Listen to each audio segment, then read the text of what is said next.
欢迎收看《今天新闻报》，我是主播黄文琪。新闻首先带您关注到的是全球的疫情。南美洲国家阿根廷确诊病例近几周来持续攀升，成为了全球第5个确诊超过100万例的国家，同时也是这5国之中人数最少的国家。根据官方数据显示，西班牙已成为欧盟首个新冠肺炎确诊案例破100万的国家。政府考虑对公共生活采取新的限制措施，以遏制疾病扩散。美国的部分，纽约州在2周前开始对爆发群聚感染的社区实施封锁措施，学校与部分商家被迫关闭。但美国入秋后，新冠肺炎疫情不断升温，纽约州单日确诊率提升至1.6%。创4个月来新高，而邻近的纽泽西、康乃狄克、宾夕法尼亚州疫情持续恶化，但纽约着眼于经济，不要求这些州的民众抵达后隔离14天，为纽约防疫带来挑战。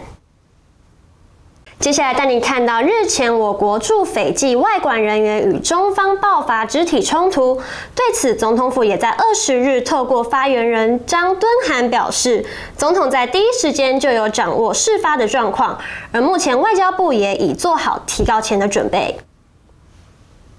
我想外交部已经做了提告之前完成所有的准备，那后续进一步的处置，外交部我想会适时的说明。这边也要跟所有的国人同胞来报告。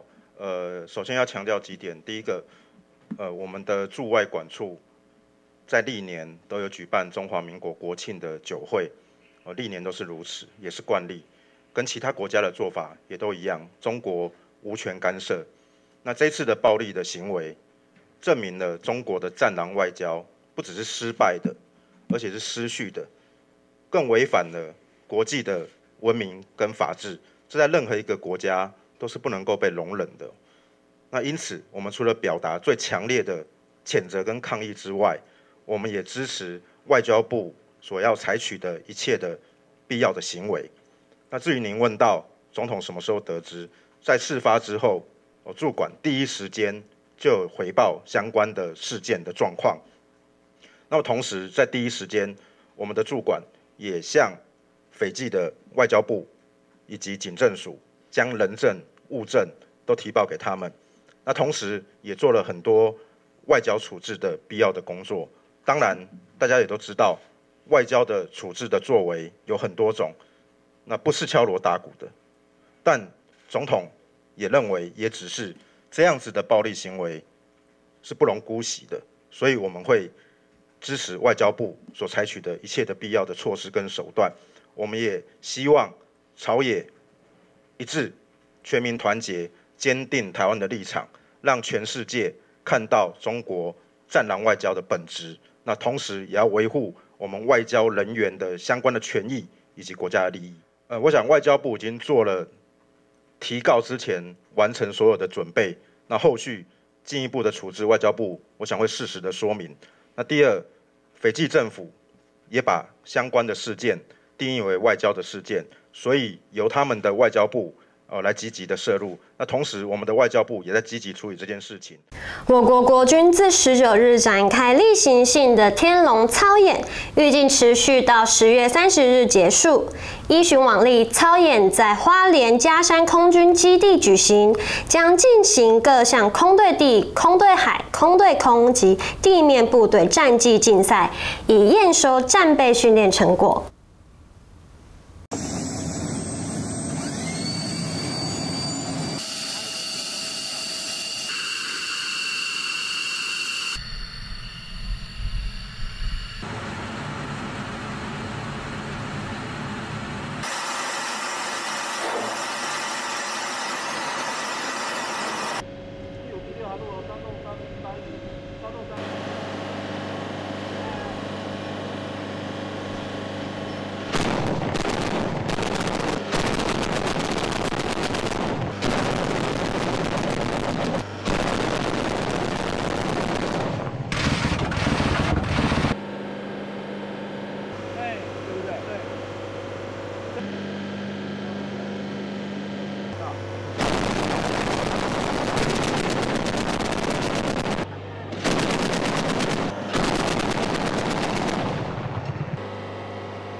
的空军，我们怎么可以让别人在自己的领空上耀武扬威？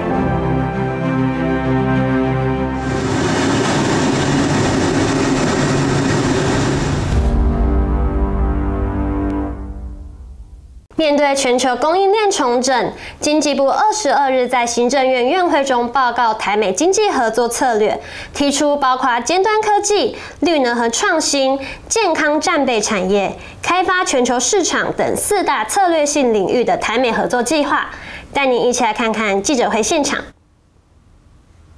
那过去在美中贸易战从107年的7月开打以来，美中双方互征关税，美国更进一步强化高科技的出口管制，促使的供应链的分流。今年以来 ，COVID-19 在全球的疫情，使得各国更重视供应链的韧性。那眼季的经济呢随之而起，资讯安全也相对的重要，更加速了全球经济供应链的重组。那在台湾呢，我们看到这一波防疫到现在展现了相当大的优势，不管是防疫的成果，或者是经济的成长，都有不错的表现。这些呢，都归功于我们台湾所展现的优势。那具体而言，我们有以下的几项优势。第一个，我们在供应链上面是具有韧性的，是可以因应这个疫情的冲击。那我们也有效的控制疫情，我们并没有采取封城等剧烈的措施。在这个期间，我们有效的组成口罩国家队，有效对疫情做一个防范。那对产业呢，也做正常的运作。我们的经济的冲击相对比较小。根据这个国发会公主委在立法院答询也指出，根据中经院的推估，今年我们经济成长率会达到 1.76%， 那高于中央银行的 1.6%， 也高过主计总处的 1.56%。那这个都是可以看到我们相当好的成果。那台湾在产业的供应链上面相当的完整，我们一直对智慧财产权以及呢营业秘密保护相当重视，更重视资讯安全，这个都是成为全球供应链伙伴相当重要的一环。全球供应链重组，信任是一个很重要的基础，也是一个必要、充要的先决条件。那我国的优势呢，还具体的展现在几个面向。我国资通信的硬体的制造能力呢，我们可以从这些指标来看，我们的笔记型电脑生产的这个全球排名是世界第一 ，Cable Modem 伺服器的主机板以及路由器也是全球第一。我们的 ICT 业者随着美国的相关指标客户到全球进行布局，提供及时而完善的服务，这些都可以看到我们相当丰沛的能量。那台湾呢，在半导体还有 ICT 上面已经是全球供应链不可或缺的一环。美国呢是高科技的领导业者，过去以来我们已经有很好的深厚的合作基础，未来还可以继续做一些加强。那包括在行动装置方面，还有 AI 高效能的资料运算技术，甚至在自驾车以及物联网的技术应用等等，都是可以进一步加深合作的领域。那未来呢，台湾可以说是制造业能力相当的强，具有性价比相当高，而且安全信赖好的这样的一个优势。而美国它是品牌跟技术也是全球的重要市场，台湾制造跟美国的品牌以及技术的合体是互惠互利，共创双赢。台美企业合作进军以及呢布局印太市场，应该是相当好的战略策略伙伴。那未来这样的一个合作机制，将有利于美国制造业再起，以及巩固台湾在全球供应链的关键地位。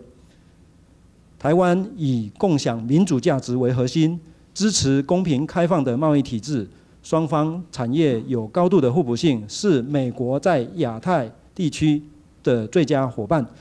供应链的一个完整的伙伴关系，将是经济崭新愿景开创的这个一个重要的关键。经济部将持续跟美方在产业合作以及呢市场开放的这些议题上面进行合作探讨，来共创台美的经济新局。以上报告，谢谢。那里面有关这个创新产业啊，还有这个健康战备产业和 AI 啊等等呢我们可以进一步的说明，就是比方说我们现在跟思科已经在进行这个5G 开放网络的研究。我们也这个 Google 啊，还有这个Amazon 啊，都在台湾设立的研发中心。从这这个地方的合作呢，就可以看到台美双方的合作不是只有在制造业方面，我们其实已经转入下一个世代的数位转型方面的合作。那么在健康战备的产业合作方面呢，这个因为美国在制药研发各方面呢，虽然非常强，但是呢，它需要台湾在医疗器材以及这个各种的制造能量上面的互补性的关系。最近的这个疫情呢，更凸显了台湾在美国的医疗战备产业方面，我们可以在非常短的时间内组成这个所谓口罩国家队。事实上，我们还自己组装了这个呼吸器，我们也发展了我们的防护衣等等。所以呢，在短时间内，台湾的制造能量、它的灵活性和它的这个非常深厚的基础呢，都对美国产生这个互补的部分。那么在能源的部分呢，我们的能源转型呢，预计2025年我们会有50%是天然气。那么天然气呢，我们过去呢主要是从中东地区进口。那现在呢，我们也开始这个分散我们的采购能源采购来源。那所以从美国的进口量也每年不断的在增加，这也对我们分散这个风险有非常大的帮助。此外呢，这个天然气以外呢，美国在发电机方面的技术跟我们之间也是互补的。所以这个最近奇异呢在台湾投资要设这个天然气的发电厂，对我们的能源转型也非常大的帮助。所以这些面向呢，都一再的证明了台美的产业合作和互补关系不但是现在进行式，也已为下一个世代的数位转型和下一个世代的这个合作已经有非常好的基础，也有非常好的展望。在台美经济对话方面现在双方正在做工作阶层的接触，我们透过驻美代表处跟美国国务院那边有在讨论。那有关的议题呢，大概就会在上次会前会王部长已经向大家报告过几个7大议题，我记得供应链、5G 的合作，还有这个在妇女赋权，那么印太策略，我们的新南向策略。大概是这些题目，我们以这些先作为第一次正式会谈的这个基础。那至于在这个台美贸易协定部分我们所掌握到的 USTR， 它是说现在还没有准备好，并不是说不跟台湾谈，这是非常不一样。而且这个要谈一个贸易协定其实我们从加入 WTO 以来就一直是我们这个政府的政策，这么多年来不断的在推动我们看到目前的时机是最好的，所以我们还需要再加把劲，再进一步来推动。为推动台湾与英国教育交流，并促进双方长期合作，教育部与英国在台办事处21日正式签署教育合作意向书。未来双方将在英语教学、学习及评量部分共同合作，促进台湾达成双语国家的目标。依据行政院所发布的2030双语国家政策发展蓝图，教育部已全面启动教育体系的双语活化，培养台湾走向世界的双语人才为目标。透过加速教学生活化，扩增英语人力资源，善用科技普及个别化学习，促进教学体系国际化，松绑法规、建立弹性机制等5大策略，展现政府推动双语国家政策的决心。教育部部长潘文忠表示，教育部将与英国文化协会共同合作，评估台湾9年级和12年级学生的英语水准，协助15所大学提升英语教学及学生英语能力，并将视成效推广至其他大专院校。歌手林采欣在演艺圈一路走来，可说并不顺遂。从最早的培训歌手到女团团员，历经了团体的解散，再回到一个人闯荡，可以说看尽了起伏，却唯独对于走上歌手这条路，并没有任何的后悔。一起来看看他怎么说。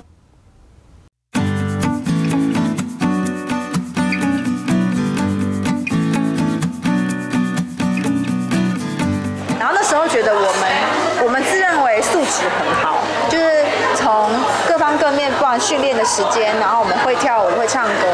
你说漂亮吗？我觉得我们都还蛮漂亮的，而且排舞还自己排，然后我们觉得舞台我们就掌控得很好什么的。然后那时候我们就觉得说，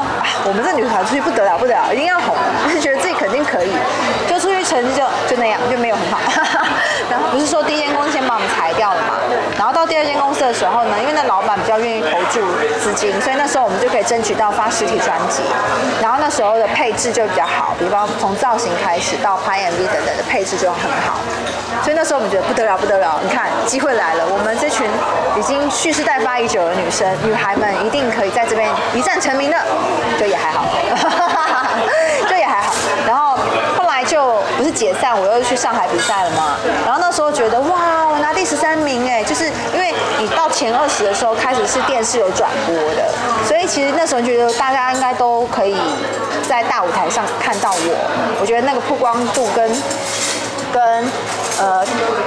那个气势是不一样的，就不再像以前，就是可能我海选的时候只是网络可以看到片段，我觉得那是不一样的。我觉得不得了不得了，一定工作满档这样，所以还好。我在低潮当中就写了歌，然后中间有去演音乐剧。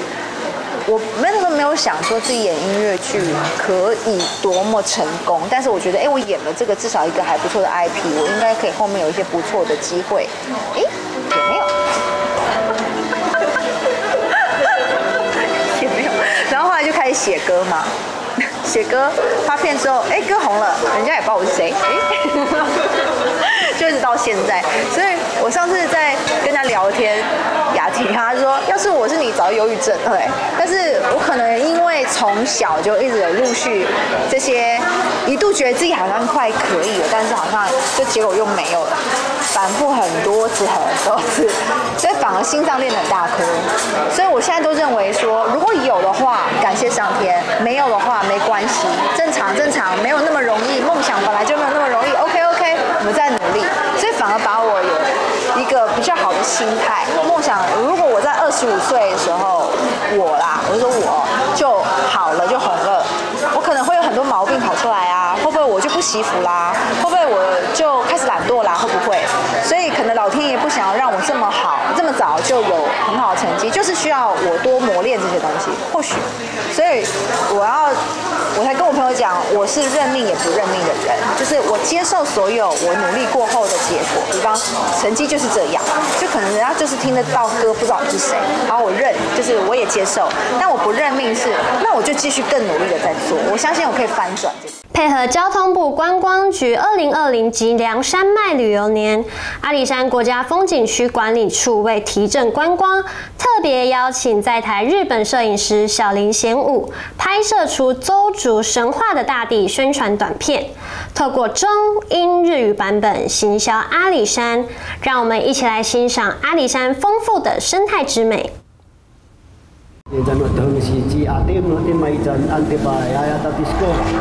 落ち葉は私を阿里山に受け継がれる神話の世界へと誘う。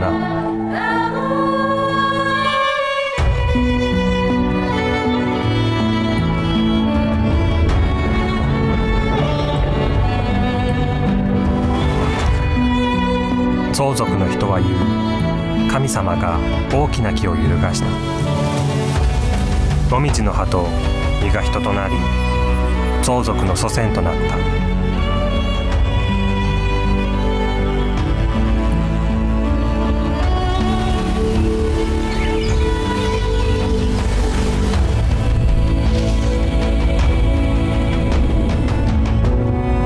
老人が教えてくれた。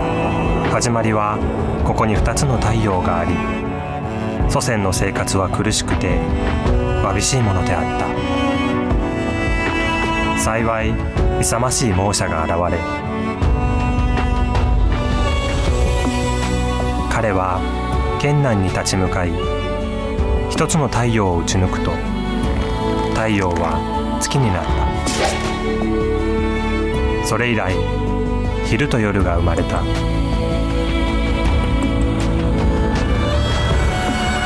ゾウ族の人々は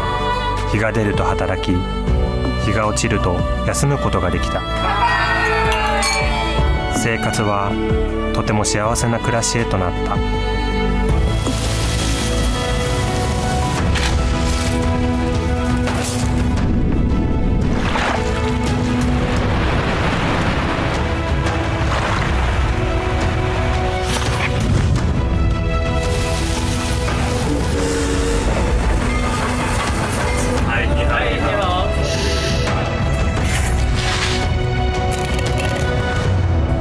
つの月日が経ち、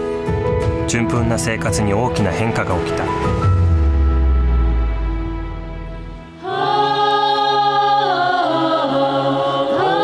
洪水が大地を水浸したのだ。相続の人々は玉山の頂上に逃げ込んだが、火は消えてしまった。相続は神様に火を求め、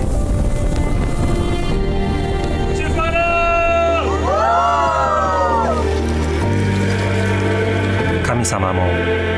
火求めの式典を与えた。洪水がどのように去ったかに関しては、また一つ神話が教えてくれるのである。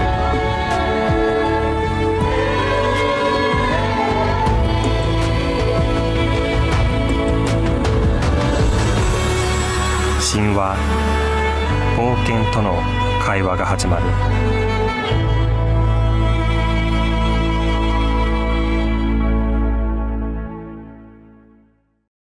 以上是今天的今天新闻报，我是主播黄文琪，感谢你的收看，我们下周再会。